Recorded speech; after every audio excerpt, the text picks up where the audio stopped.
Welcome everybody. It's gone 1:30, so if everybody can please take their seats as soon as possible, we'll kick off this session. Am I too loud? I feel like I'm very loud. So the title of this session is Beyond Transplant, Cord Blood and Birthing Tissues as a Source of Novel Therapeutics. And this session is supported by an educational grant from Marker Pharma, which we're grateful for. And I'm extremely grateful to each of the speakers who'll speak today, who responded straight away with a yes when asked to speak. So we're going to start the session with Dr. Jessica Sun. Jessica is an Assistant Professor of Paediatrics and the Director of Clinical Trials in the Marcus Centre for Cellular Cures at Duke University. And the title of Dr. Sun's talk is Investigation of Cord Blood in Cerebral Palsy. And we'll invite each of the speakers to stay up on the podium after their talks. And once everybody's spoken, we'll open it up for a question and answer time. So thank you very much.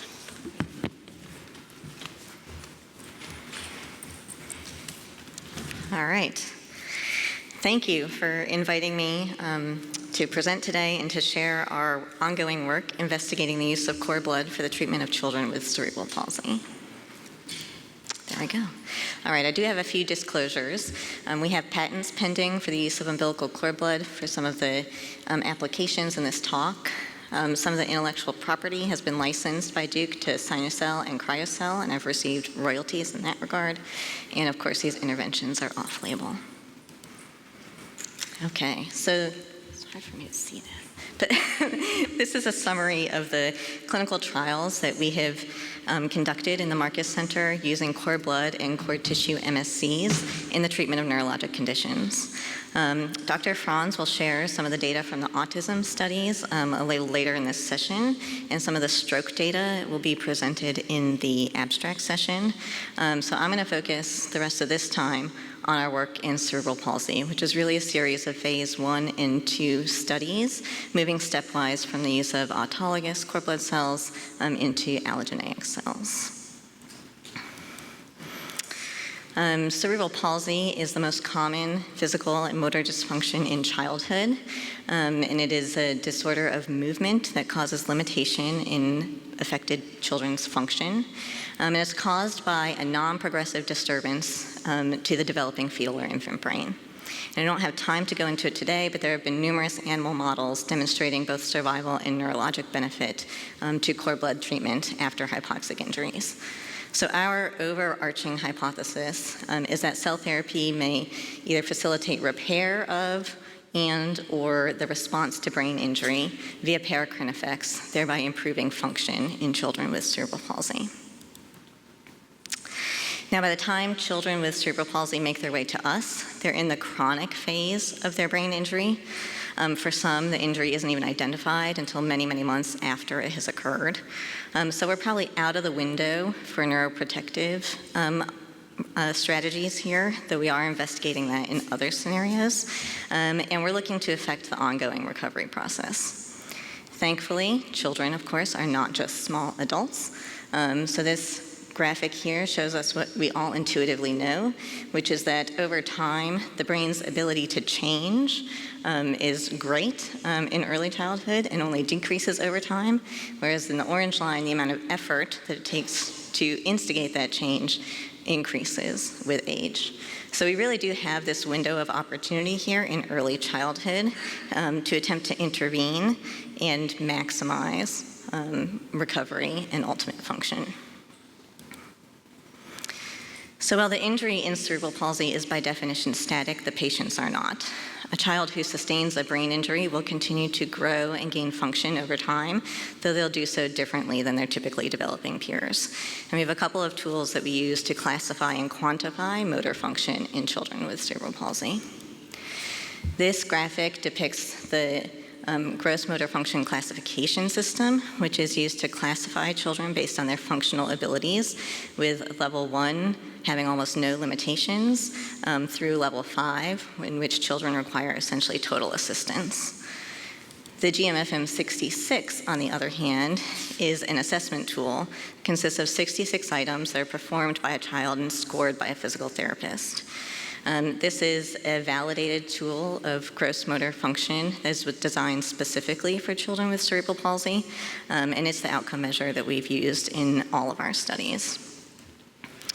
As you can see here by the slopes of the curves, younger children's gross motor function scores generally improve more quickly, and then they plateau or even drop off later in childhood.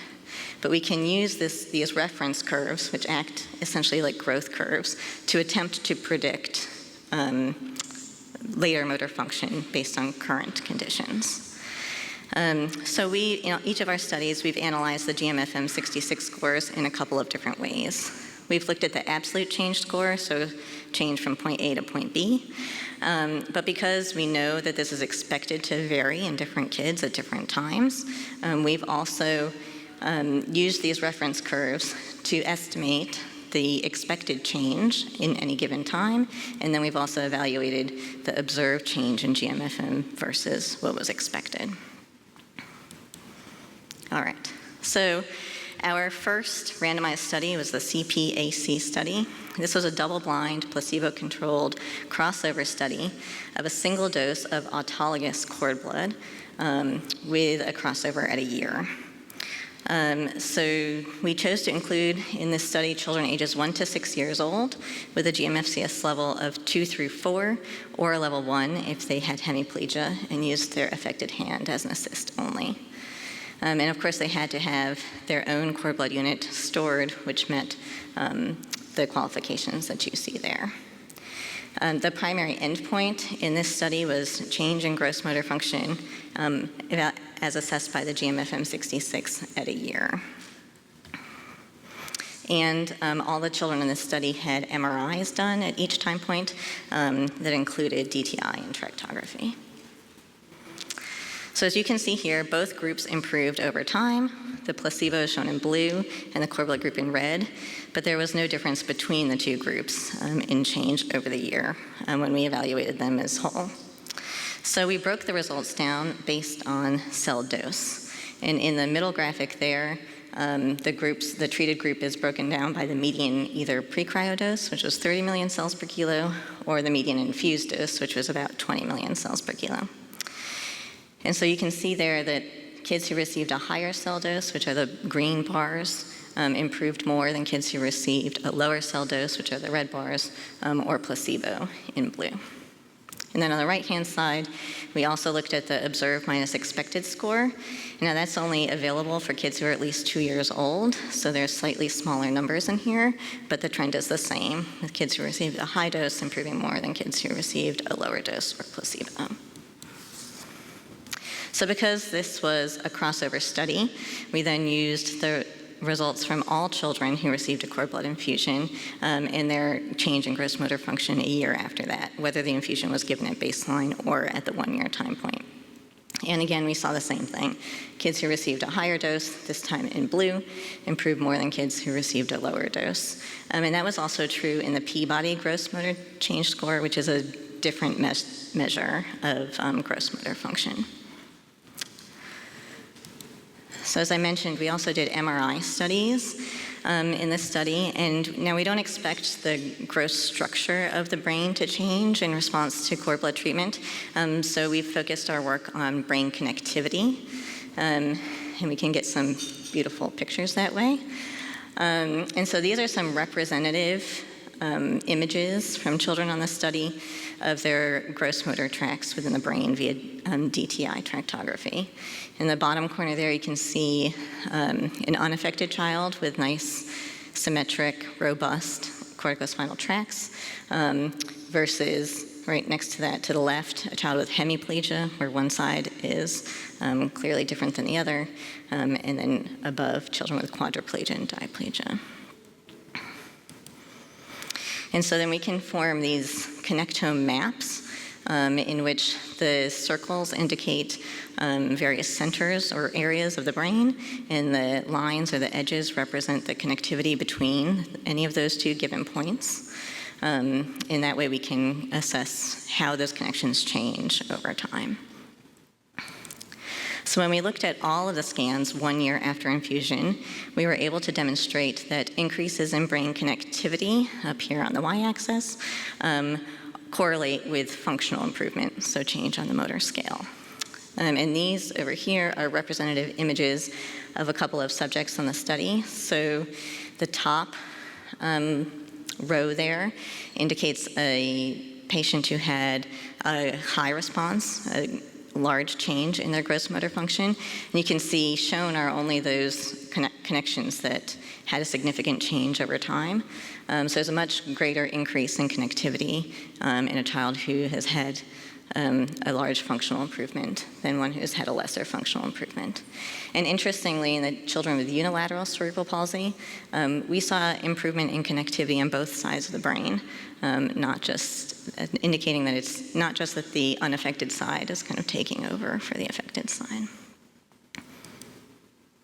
Okay, so here again are the GMFM 66 observed minus expected scores broken down by cell dose. These are for children who had usable MRI data.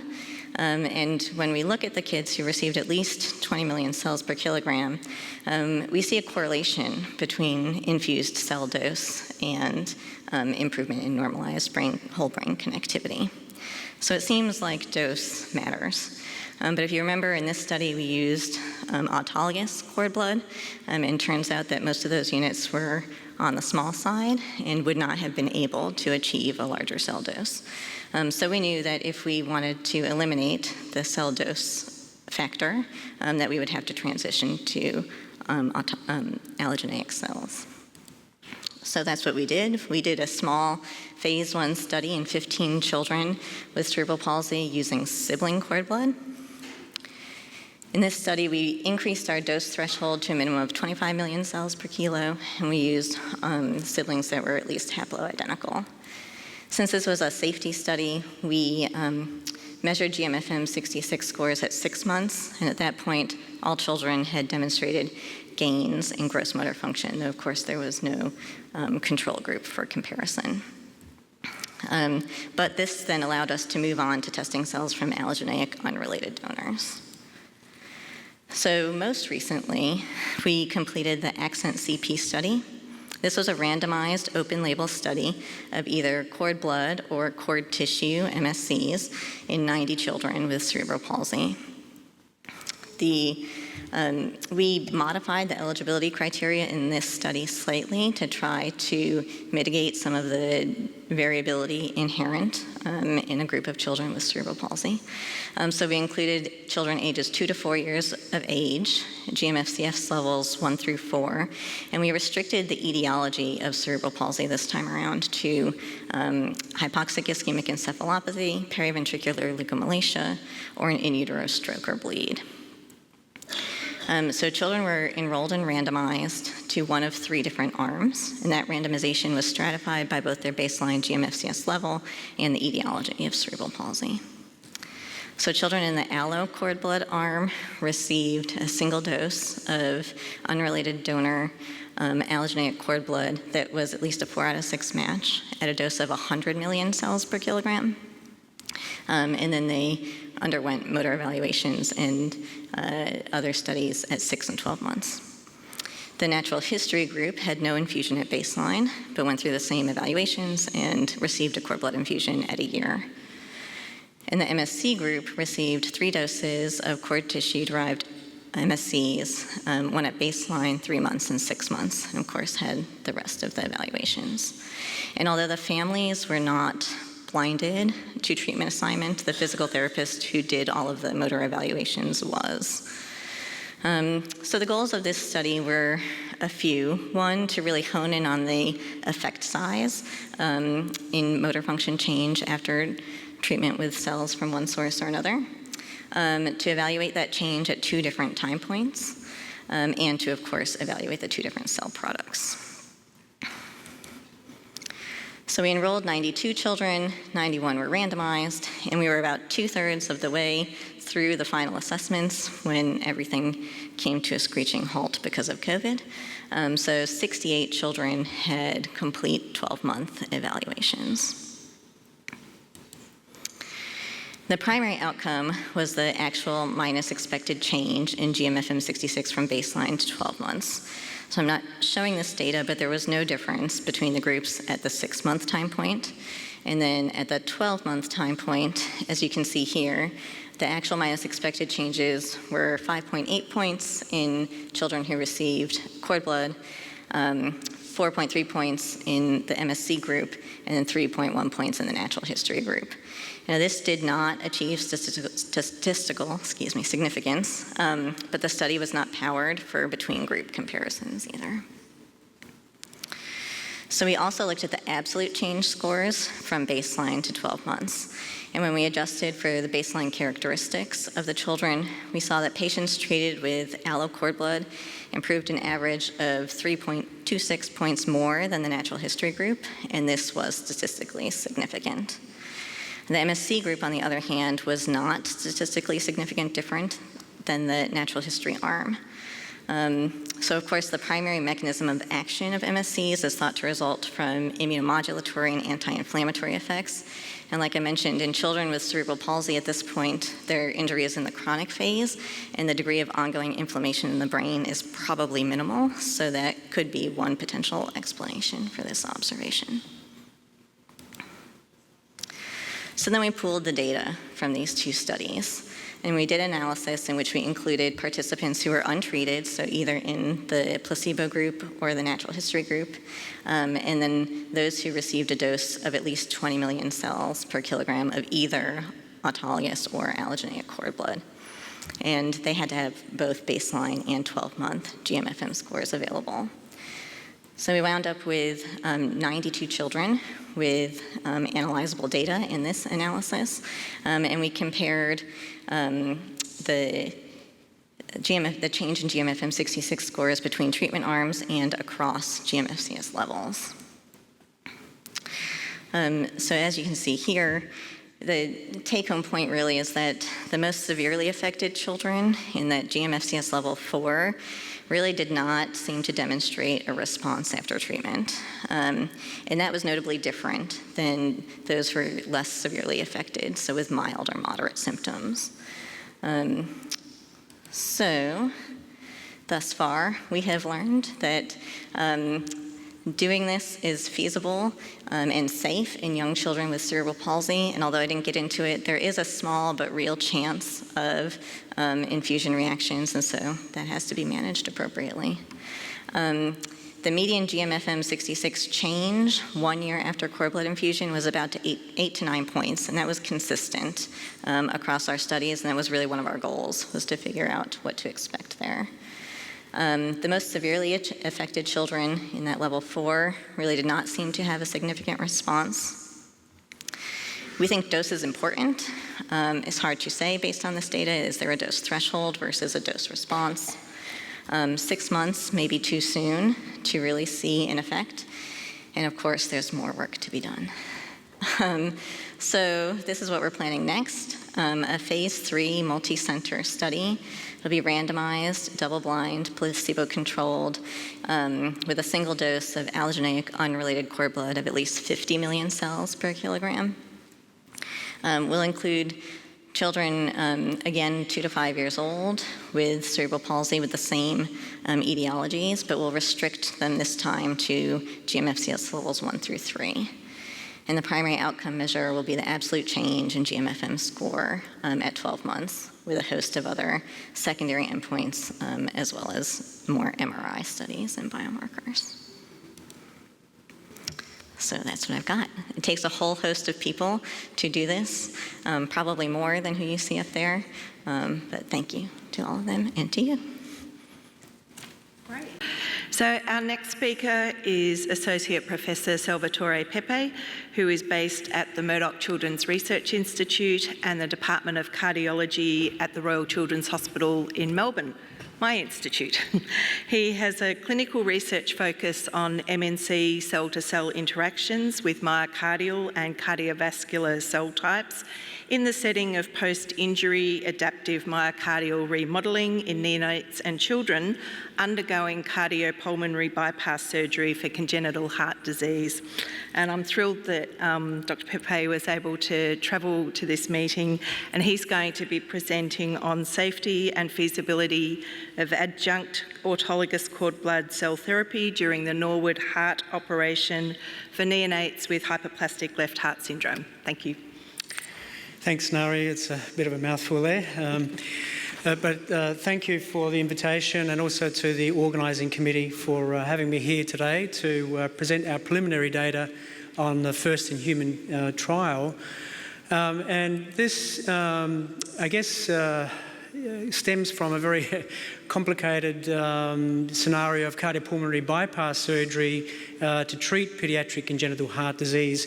It's quite a complex endeavour, and indeed to treat one of the most severe of congenital heart diseases, the hypoplastic left heart syndrome, which arises because of abnormal organogenesis due to a wide series of mutations and deletions which impact development, and usually it's a case of absence of a number of key features of the heart, but can be associated with many other conditions beyond the cardiovascular system.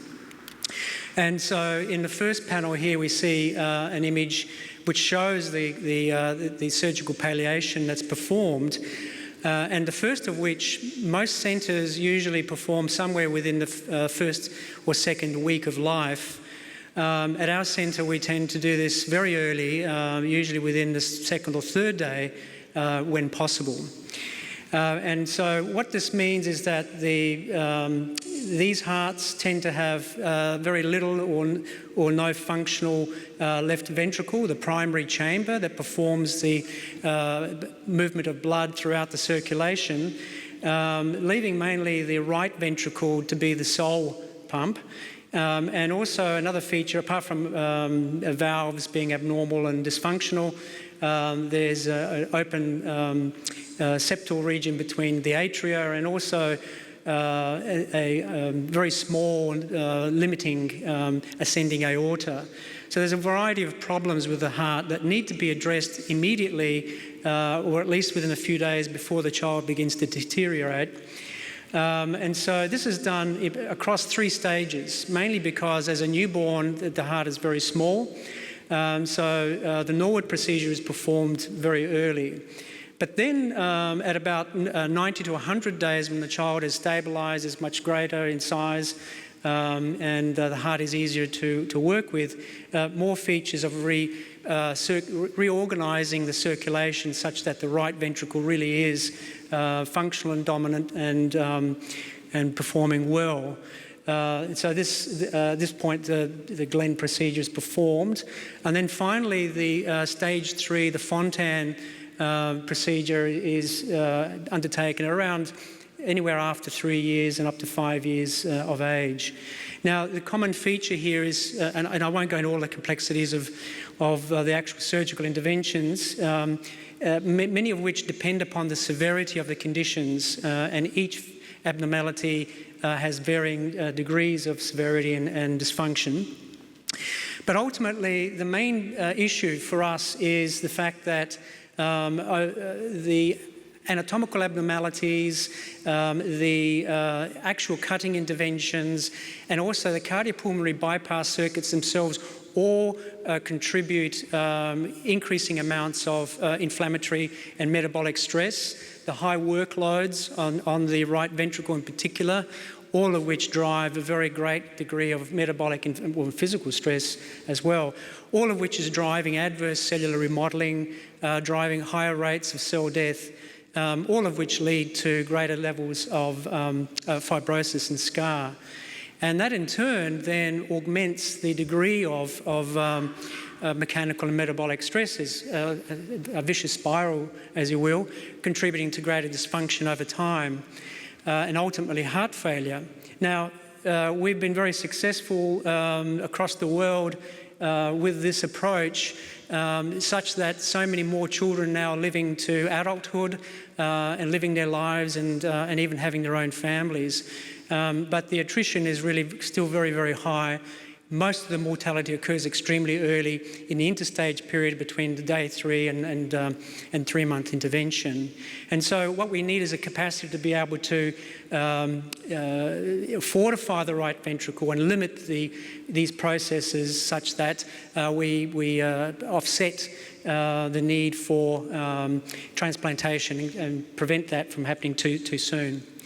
So we've been interested in cell therapy, as many others have, and the reason being that, in particular with cord blood mononuclear cells, the various and many cell types, which provide a very complex paracrine release of multiple factors, from exosomes right through to inflammatory modulators and all sorts of factors important to the remodelling of the heart. And so together these give rise to very complex cell signalling, not only between the mononuclear cells and the heart and the myocardial cells, but also amongst the mononuclear cells themselves. And we've done extensive work and still in progress looking at both gene expression, microRNA expression, and also the proteomic capacity itself. And it's very complex, and I think I'll leave it at that for now. Just to say, though, that all of those contribute to the key features that we are after in a very complex therapy in a very complex disease.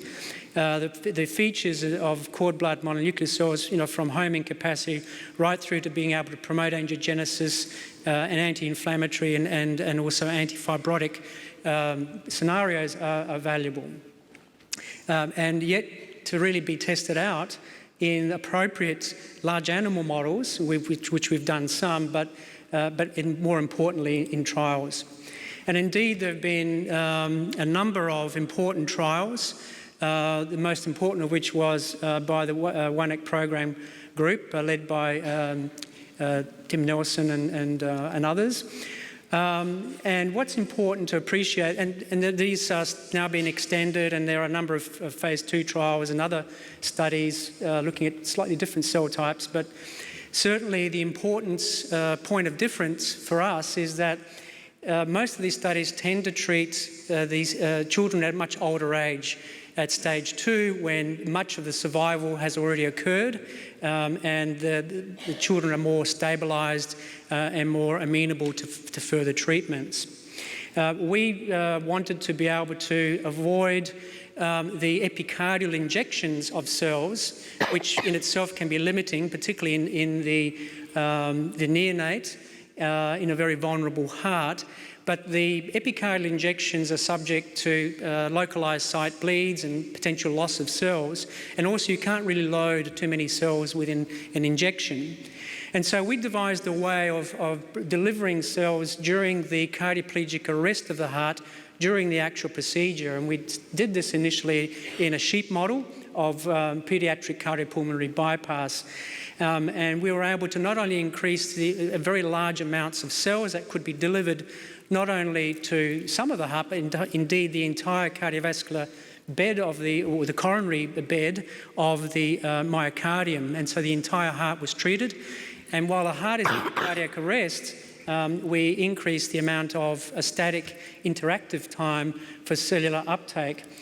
We also wanted to be able to deliver the cells in this very short period of time without cryopreservation, without the preservative contaminants, and also to be able to have that available with limited interference, such that, we found that certainly when we had stored them for at least 3 days, and then we rewarmed to surgical temperature in a high potassium blood cardioplegia, we really had no further loss and quite a static amount of cell viability, so quite a high level viability, which assured us that the window of 3 days was really what we had to be able to use these cells.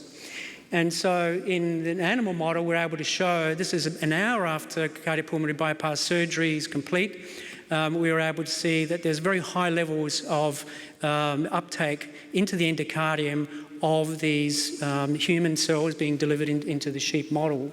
So certainly high uptake, and indeed what we see during the recovery period, and certainly in the early phase, there is a very low cardiac output syndrome, which is quite common, particularly to paediatric cardiopulmonary bypass. So usually this is one of the risk factors for outcomes, and very low capacity for performance, so there's a delayed recovery. But what we found was that with the treated mononuclear cells, we were able to avoid that period of depression, and in fact it preserved the level of function, and so this was quite an enticing outcome. So we proceeded with, led by Christian Brizard, who's the Director of Cardiothoracic Surgery at the Royal Children's Hospital in Melbourne. He and myself ran this study utilising this approach. And so at this point it's just a safety and feasibility study. We do have very detailed secondary objectives as well, but I won't discuss that today, but ultimately it's about function growth, just to generate data on those parameters, and certainly the very longer term outcomes beyond stage 2. Our inclusion criteria was really about looking at 2 days treatment, and being able to have cells obviously was critical. We did exclude those with congenital diagnoses that were beyond cardiac, immune disorders, neurological and so forth, and also mothers that were positive for significant pathogens or allergies to antibiotics. So ultimately we screened 16, we gave, we recruited 13, we had to exclude 3, we allocated 13 to cell therapy, but 3 were unable to be treated, either due to disrupted placenta, delay due to a different procedure being required before the Norwood procedure, and also another medical complication. So ultimately we studied 10 treated patients. These were of normal gestational age at the time of treatment and relatively normal weight and body size.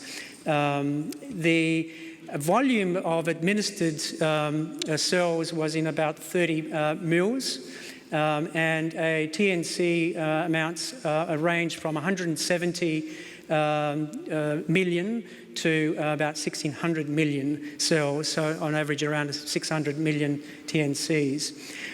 Colony formation assays were quite normal and viable, and there were no breaches of sterility. Look, the perioperative data, like cardiopulmonary bypass and cross-clamp times and all sorts of other measures, were quite unremarkable and quite normal compared to our historic cohorts, and that's for about 100 matched type patients. When we looked at about 100 days using MRI, looking at cardiac function, and this is when we were staging this and getting ready for the second operation, we found relatively good right ventricular mass indices, and in particular, or importantly, ejection fraction was basically within a normal range above 60%, and rising certainly in more recent follow-ups. These were the serious adverse events quite commonly following cardiac surgery. Importantly, embolic or immune reaction events related to infusion were also monitored. There was no intraoperative mortality, but there were 3 deaths in the interstage period, and this is expected in terms of being a very highly vulnerable period, and this was at 7, 25 and 62 days post-Norwood. And our independent data and safety committee deemed this to be unrelated to the product or the manner of delivery, and it was really primarily due to complications related to the anatomy and those interventions. And this is a mortality rate which is very similar to that of our retrospective untreated cohort. Now, there were 36 serious adverse events, and importantly, we noted that most of those events were actually related to the deaths, so just those 3 patients alone. And now, right at this time, all surviving 7 patients are alive very well and with ejection fractions well above 70%, but undergoing follow-up, which is in progress. So to conclude, for this highly vulnerable and high-risk patient condition, there is feasibility and safety in the approach of delivering this to the entire heart without prior cryopreservation and within this 2 days of birth. But this was really only possible because we seconded a public cord blood bank for donor cell collection and all of the processing and steps that really allow the viability, that ensure the chains of custody and all the protocols according to FACT and TGA accredited standards. So this was absolutely crucial for us to be confident in terms of what we received in the cardiac theatre.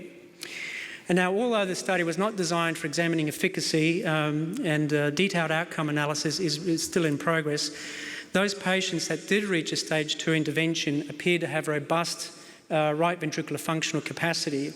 And so that's suggestive for us that larger phase 2 studies are warranted. And so I'd like to thank our funding support and our surgical and laboratory staff and the cord blood bank staff, as well as our families and patients. Thank you. Thanks, sir.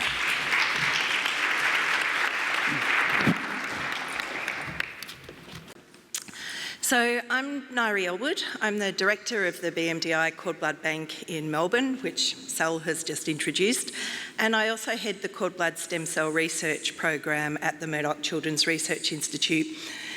So it's great to be here to be able to let you know what we've been doing towards the development of therapies from cord blood-derived induced pluripotent stem cells. So iPSCs can be created from any somatic cell through culture and incubation with a combination of growth and transcription factors that allow the cells to be reprogrammed to give rise to these pluripotent stem cells.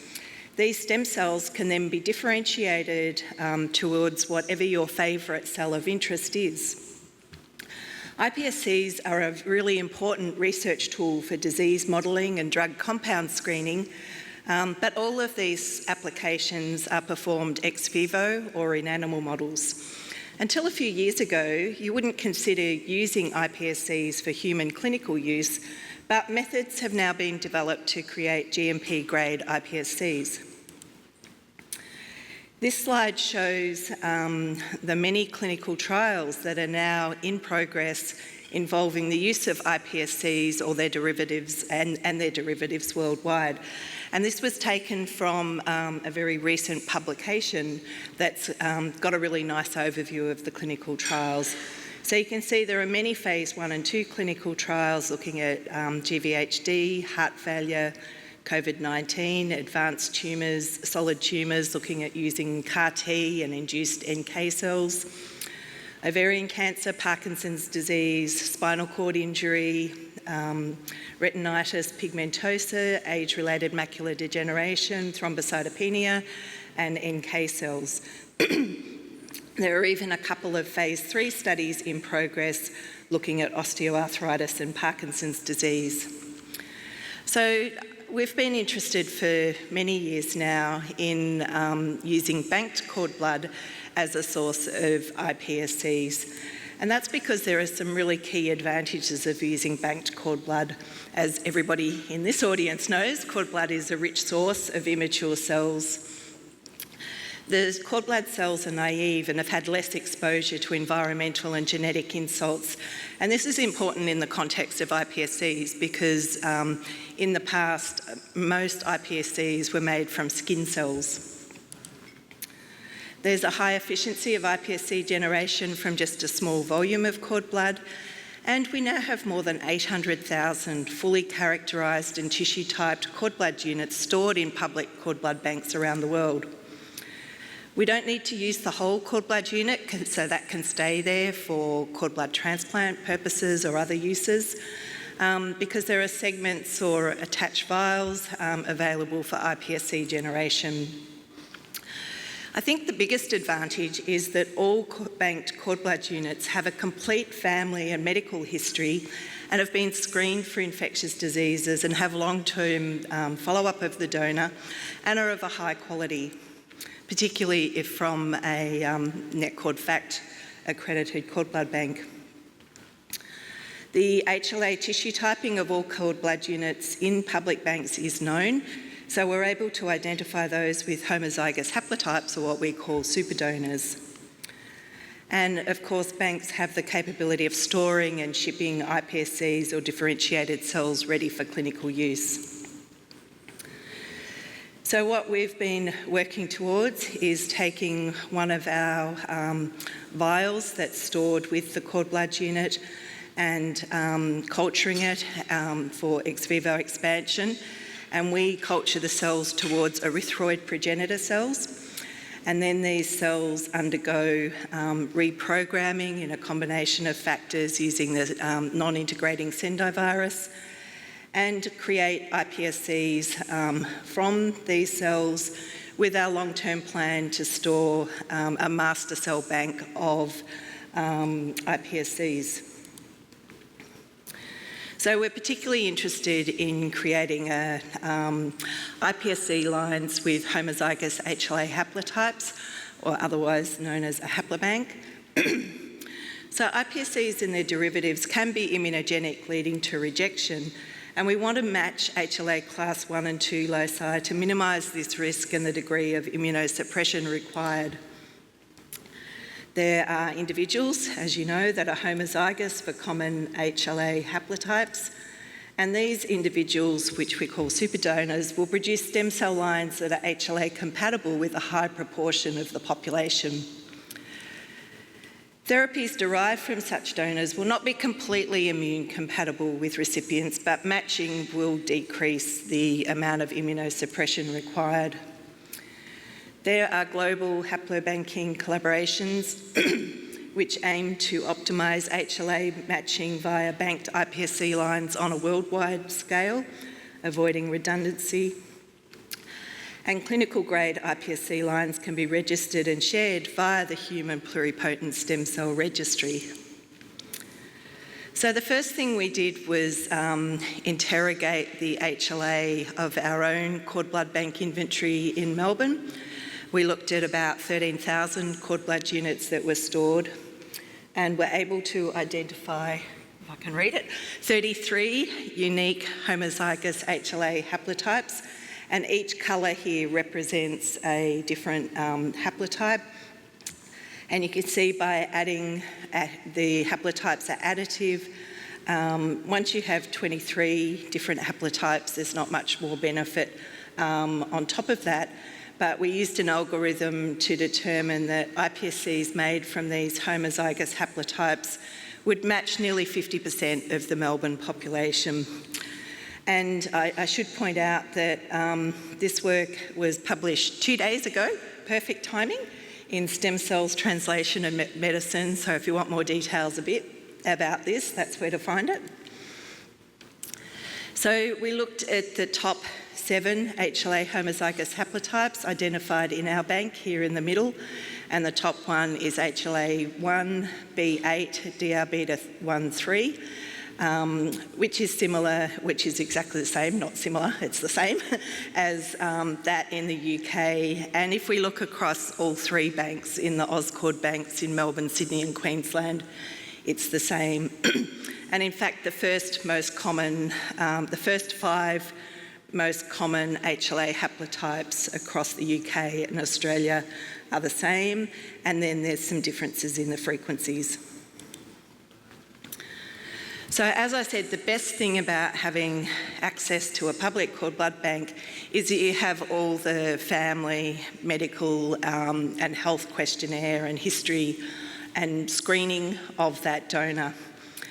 An example of this is shown here, whereas if we look at our most common homozygous haplotype here for 8 different cord blood units, we're able to use next generation sequencing a lot across the HLA locus, and we can see that at A, B, C and DR-beta1, they're homozygous.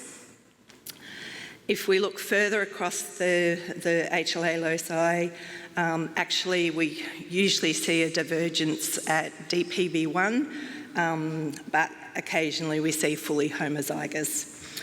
We're able to see the sex, the ABO, the ethnic background, check that the mum's given research consent, so we're at least able to look at all this data. Long-term follow-up, and then we take a good look at the medical and family history and really make an assessment of whether we think there might be good candidates to contact. And sometimes they're not. It's probably better if we don't. So we, like many other cord blood banks, are now working on a more expanded cord blood consent for being able to use cord blood for other types of cell therapies. But the 13,000 units we have in our cord blood bank don't have that consent.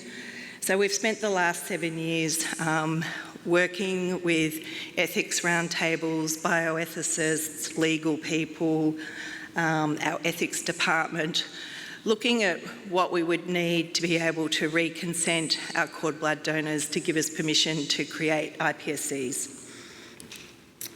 And the supplementary data of this paper that's just come out this week actually has a complete copy of our consent form and our donor information sheet.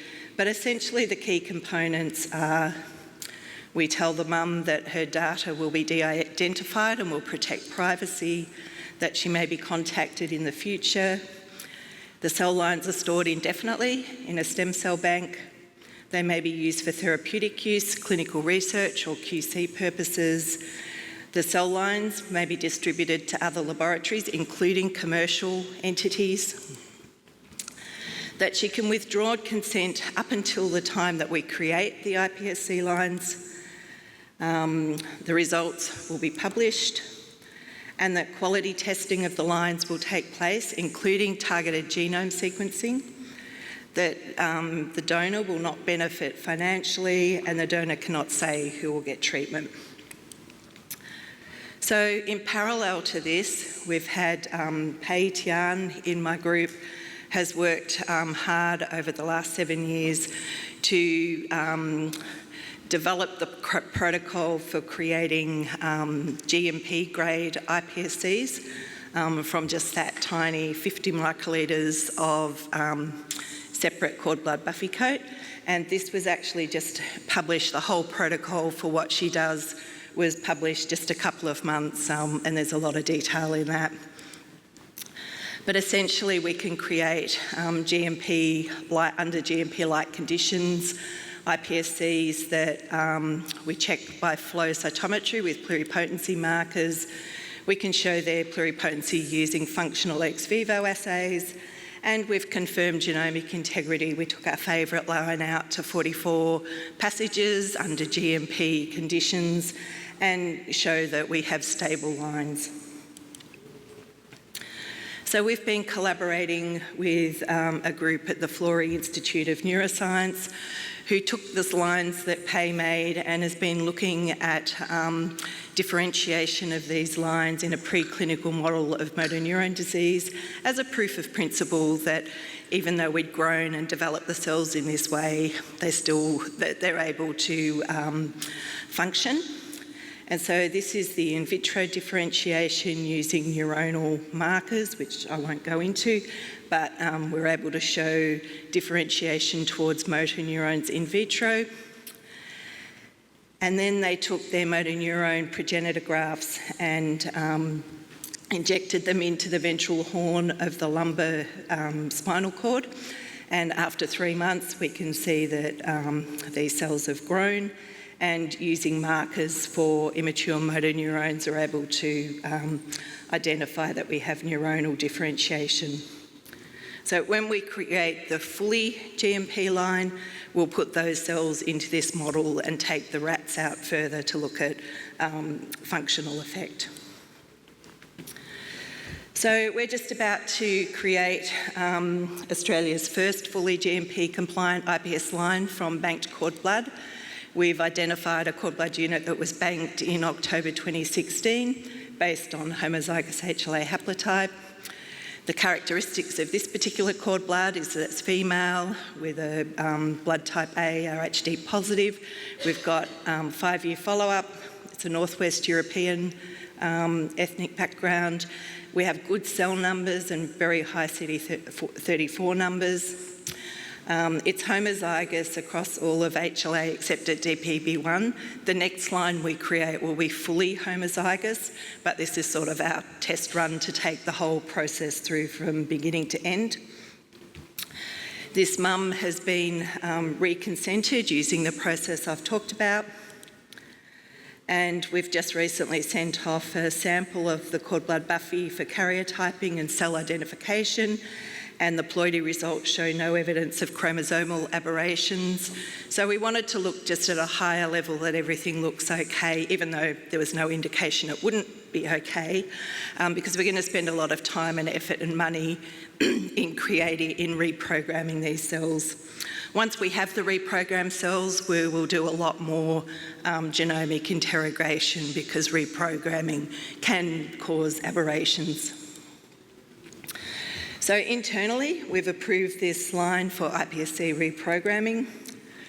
We will be using the cord blood bank quality framework to develop our processes and the infrastructure for GMP compliance, and also PC2 compliance for the handling of genetically modified organisms. There was a really nice paper published in 2019 by Belén Alvarez Palomo and Sergei Querol, who described creating clinical grade iPSCs under the framework of the NetCord FACT standards. And that's exactly what we've been doing. And I know you can't read the detail in this, but you can see there's a column here showing cord blood bank operational aspects. And then over here on the right, you can see the NetCord FACT standard listed. And then in the middle is how iPSCs created this way can be made. I don't think it's anything I'm doing. Can be made. Oh, that one's okay. That's good. Sorry, my slide's going in and out.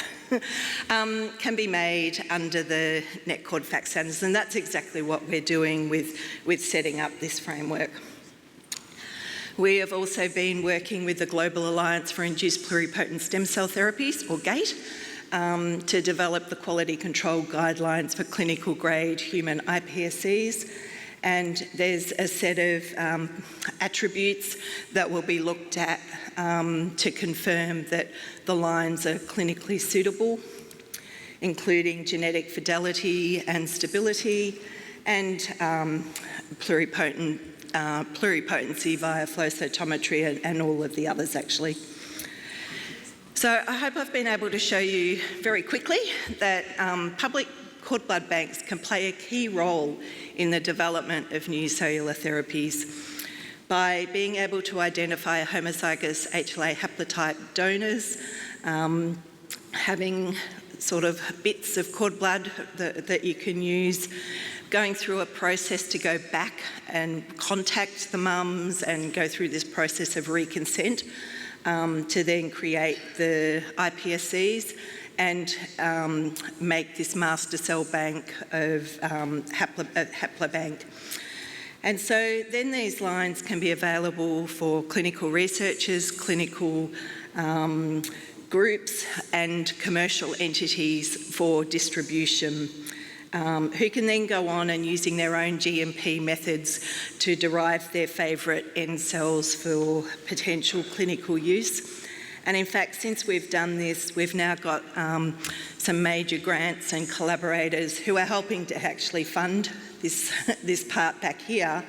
And the projects in particular that we're working on are looking at photoreceptor cell therapy for treating blindness, iPSC-derived CAR-NK cells for the treatment of AML, and we'll continue with that work with the Florey Institute, looking at iPSC-derived neural cells for the potential treatment of MND. So I'd just like to finish by acknowledging my team at the BMDI Cord Blood Bank and in particular in my research lab, Pei Tian and Karen Abberton. And of course, we work closely with the other two Auscord cord blood banks, and Philip Johnson and Guy Clamer are here at the conference, and our other collaborators. So thank you very much.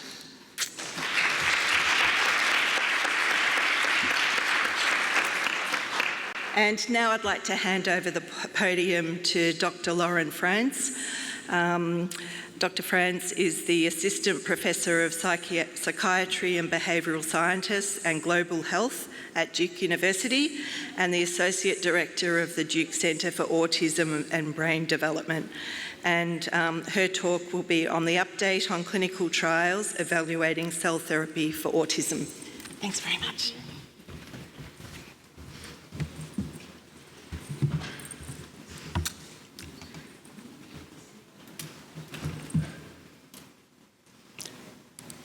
There we go. So my name is Lauren France. I'm a child and adolescent psychiatrist by clinical background. And it's great to be here at a very different conference. I'm not used to coming to conferences like this, so it's great to be here. This work is a mammoth effort by lots of people. It's primarily a collaboration between the Marcus Center for Cellular Cures and the Duke Center for Autism and Brain Development. And the PIs on the work I'm going to present are Joanne Kurtzberg, Jessica Sun, and Geraldine Dawson, who directs the Autism Center at Duke. So just an outline of the talk. Firstly, I'm going to start by giving a brief rationale for cell therapy and autism, and then I'll present results of clinical trials evaluating the efficacy of autologous and allogenic cord blood for improving socialization skills in young autistic children. So autism spectrum disorder is a neurodevelopmental condition that is characterized by difficulties forming relationships and difficulties in communication. It's also characterized by restricted interests and sort of repetitive behaviors. In the United States, 1 in 44 children are autistic, and the annual cost to society in the United States is projected to be $265 billion. So behavioral interventions for autism are an evidence-based practice, and they certainly are effective in the majority of autistic children. But there are at least 30% of autistic individuals, even if they have high-quality behavioral intervention, who will continue to experience significant challenges. And these challenges will typically stay with individuals across their life. And currently, there are no FDA-approved medications to improve social and communication challenges that may impact autistic individuals. There are certainly medications for co-occurring conditions like ADHD and sleep difficulties and irritability, but there's nothing specifically targeting social and communication challenges. So, there are several types of evidence that provide a rationale for evaluating cell therapy in autism. Several autism genes are expressed in microglia that have shown downstream effects on white matter formation. Using neonatal blood spots, early inflammatory biomarkers have been associated with higher likelihood of being diagnosed with autism. And PET studies have used radio traces to demonstrate higher levels of microglial activation. So given this evidence of neuroinflammation in autism, what might be the mechanism underlying cord blood treatment? It is possible that cord blood would have anti-inflammatory effects, resulting in a reduction in microglial activation. And preclinical models suggest that cord blood has a cell-mediated effect on the immune system. It's also possible that cell therapy could be associated with release of neurotropic factors, which could influence brain function. So we have completed 4 clinical trials and have an additional 2 trials that are ongoing at Duke. We have completed open-label trials evaluating autologous cord blood and human cord tissue-derived MSC cells. We've also completed a double-blind, placebo-controlled trial evaluating autologous and allogenic cord blood. And we're currently conducting a phase 2 randomized double-blind trial evaluating the efficacy of MSCs in 4 to 12-year-old children, and one open-label study evaluating MSCs in adults. So in all cases, safety is the primary outcome, and the primary behavioral outcome are social skills that are measured by the Vineland Adaptive Behavior Scale interview, specifically the socialization domain subscale. So I'm now going to provide detail on 2 of these studies, the ones that are the peach type color on the slide, where we conducted a phase 1 open label trial evaluating autologous cord blood, and our phase 2 RCT evaluating autologous and allogenic cord blood. Children's ages range from 2 to 7 in these studies, and they included a wide IQ range. So here are the clinical outcome measures that we used in both studies. These included diagnostic and cognitive evaluations, the Vineland Adaptive Behavior Scale, Pervasive Developmental Disorders Behavioral Inventory, the Clinical Global Impression Scales, and Expressive One-Word Vocabulary Test, as well as safety assessments.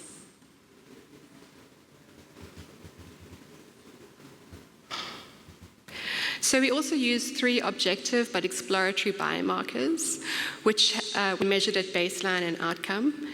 And these included eye tracking measures of child social attention, as well as the duration of the attention span, EEG measures of brain activity, and with MRI, and MRI as well, with a focus on diffusion tensor imaging and connectivity analyses. So here are the results from our initial open label study evaluating autologous cord blood. On the top figure, you can see that we found significant improvements in socialization scores at 6 months, which remained stable at 12 months. But importantly, if you look at the bottom figure, improvements in socialization was actually moderated by child IQ. Children who did not have intellectual disability, defined by an IQ of 70 and above, showed significantly greater gains, whereas children with an IQ of 70 and below showed little gain. We used eye tracking technology to measure how much the child paid attention to social information, and we found a significant increase in children's attention to the actress in the film, which is the social stimuli, which was correlated with parent report of social behavior. So with respect to EEG, our prediction was based on a finding that autism is associated with reduced spectral power in the middle frequency range, specifically alpha EEG power, and it was hypothesized that reduced alpha power reflected an imbalance in glutamate and GABA at the synapse, resulting in a pattern of overexcitation in the brain. So the group as a whole showed increased EEG alpha power, which you can see from the topographic map, showing the density of alpha EEG power before and after treatment. Increases were particularly evident across the frontal and central regions. So next, we moved on to our randomized double-blind trial. Randomization was in a 2-to-1 ratio with cord blood to placebo, stratified by child age, nonverbal IQ, and cord blood type. And outcomes were assessed at baseline and 6 months after the initial infusion. So based on the results of the small study that I just showed you, we decided that we should consider children's IQ as part of the screening process. Specifically, our goal was that for 144 of the 180 participants, their IQ should be 55 and above. However, given that many families were coming from very long distances, we were reluctant to wait until they arrived at Duke to give them their IQ test. So, we did our best possible estimate of IQ before they came, which meant we looked at testing that they had done in the community, and we evaluated videos of the child. So unfortunately, our estimates were not always accurate, especially for younger children. And so we ended up with 101 children whose IQ was above 55 in this trial, which likely underpowered us to detect a treatment effect.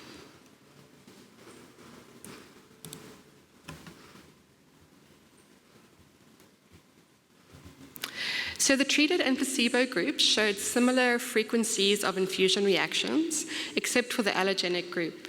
All severe infusion reactions, which were characterized by bronchospasm or facial flushing, occurred in the allogenic group, and the percentages of other medical and psychiatric adverse events were similar across groups, and one child developed donor-specific HLA antibodies. So when the sample was analyzed as a whole, no evidence for improvement in social and communication skills was found based on cord blood treatment. Change in our primary outcome, which as I mentioned was the Vineland Socialization Score, was 3.13 in the treated group and 1.98 in the placebo group. But note that a score of 3 and above on the Vineland is actually considered clinically meaningful. However, when the subset of children without intellectual disability were analyzed separately, we found that cord blood treatment was associated with increased communication abilities on the Vineland scales. The mean communication score in the Vineland in the treated group was 5.45 points higher than the placebo group. We also found positive change in the Clinical Global Impression Improvement Scale for children treated with allogenic cord blood. The treated group also showed increased sustained attention, measured by eye tracking, and increased alpha and beta power on EEG.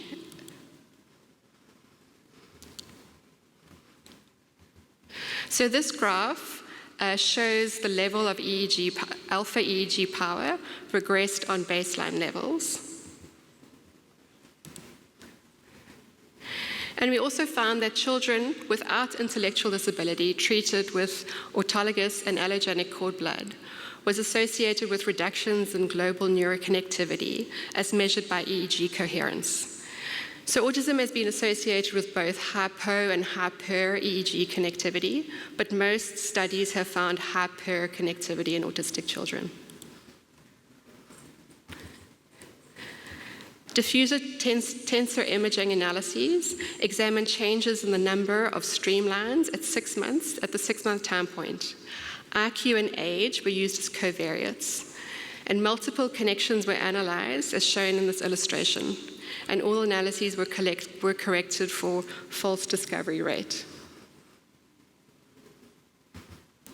Results show significant decreases in white matter streamline connecting specific pathways for children treated with cord blood. However, the brain regions differed for children with versus without intellectual disability. Children with intellectual disability showed decreased connectivity between the right dorsolateral prefrontal cortex and the right inferior frontal gyrus. Children without intellectual disability showed decreased connectivity between the left dorsolateral prefrontal cortex and the left inferior frontal gyrus, a key region involved in language.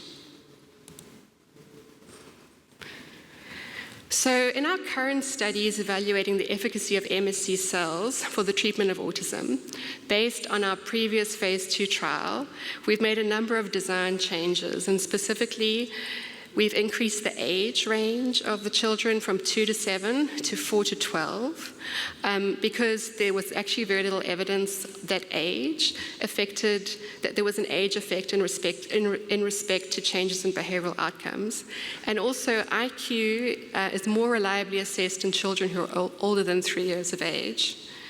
We are also only including children who have an IQ of 65 and above. And furthermore, we are now requiring that children are evaluated by clinicians at Duke using standardized IQ assessments to be included in the study. And these are some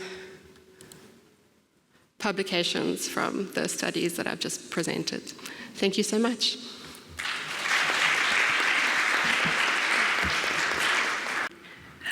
We'll open that's great. We've got a good amount of time for Q&A, and it was quite a mix of cell therapy from cord blood. So if you'd like to ask a question, feel free to come to the microphone, please. Yes, up the back. Yeah, thank you. Okay, you go first? Yes, you go first, yeah. Oh, I go first. Okay. I would like to ask Dr. Sun about the cell therapy for cerebral palsy. Yeah. I have 3 questions. The first one is that we know that we attribute the cell therapy effect to paracrine effect for modulating the neuroinflammation. But since your study shows that cord blood is superior than mesenchymal stem cell, can you elaborate more about the possible mechanism of the difference? And that's the first question. And the second question is that in your group, the placebo group also shows quite significant improvement in GMFM66. I think the improvement in some group is greater than the minimal clinical significant difference. So would you, it takes a lot if in the future it is possible to have parents to choose the therapy, cell therapy for their children, and would you still advocate the use of the cell therapy for the young children like 2 to 5 years old? And the third question is that in my limited clinical experience with cell therapy in these children, I have observed, and the parent has also observed, that using MSC for them, we can observe something that they can do the second day after the cell therapy. I don't know if you have noticed that. And my experience with cord blood is more limited, but I did not observe this immediate effect after cord blood. And that's my 3 questions. And for your information, I'm from Taiwan.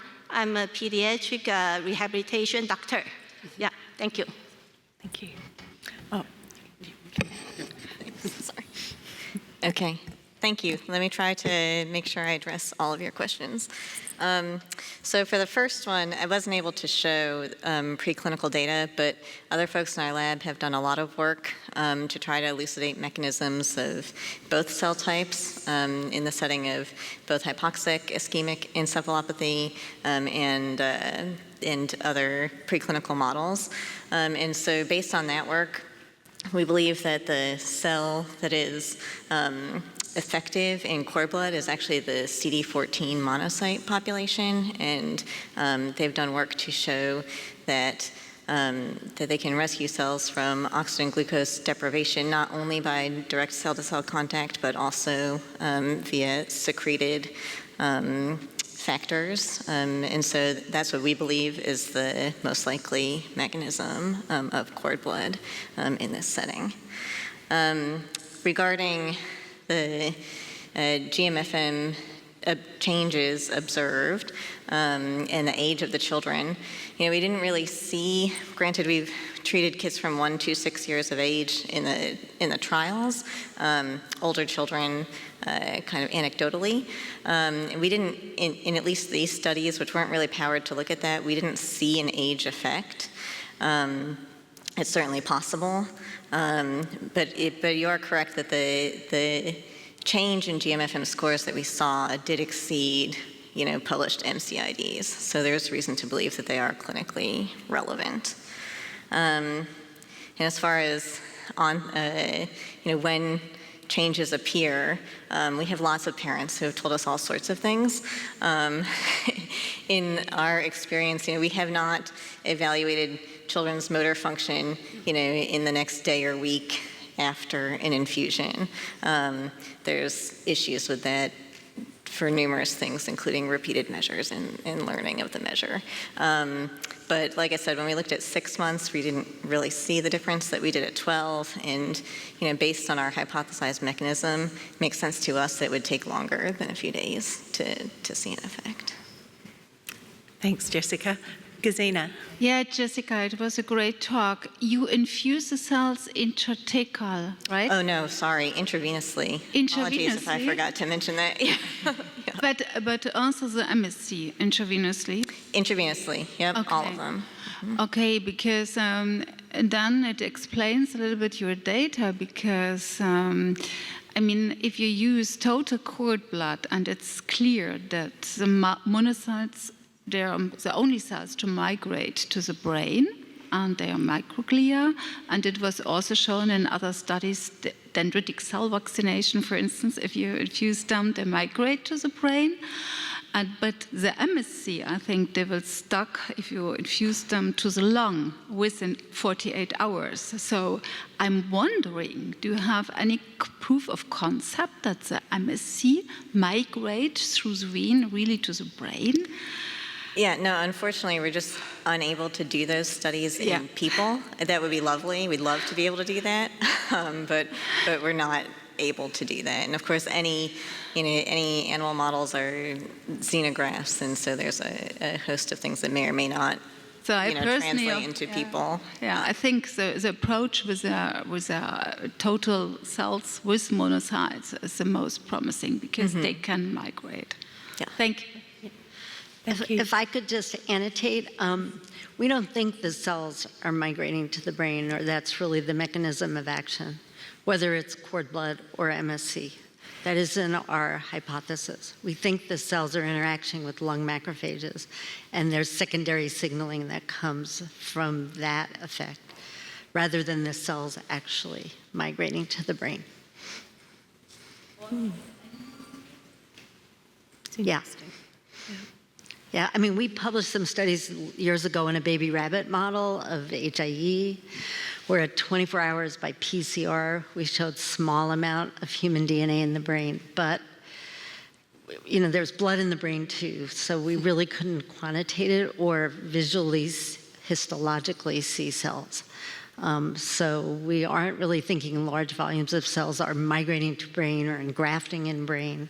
We think it's more paracrine interactions occurring before the brain and then resulting in cytokines in the circulation. Just to say. Interesting. Yeah, thank you. Yeah, that's interesting. Is that Diane? Sorry, Yeah. can't see. Yes, hi. Hi, Diane. I have two questions for Dr. Franz. The first one, the positive effects, the improvement you observed in terms of improvement in social skills, were they transitory, or you were able to see they were kind of persistent over a certain period of time? Will you follow these kids for the long term? So can I go and answer that one first? So, I think the first study I presented, that had a 12-month follow-up period where the Vineland, which was the primary outcome, was repeated at 12 months, and those changes were sustained. In the phase 2 trial, as far as I know, we didn't follow up at 12 months. So the 6-month time point was what the study was powered on. As far as I know, there are no plans to go back and evaluate these children, but we know at least with the phase 1 study, the social changes were maintained through 12 months. Okay. And also, is there an interest to test this approach on people with a TSA, not on the spectrum? At the other side of the spectrum, let's say the so-called Asperger autist. Yeah, so I think the way that autism is now conceptualized as autism spectrum disorder, what was previously thought of as Asperger's would sort of fall within the same category.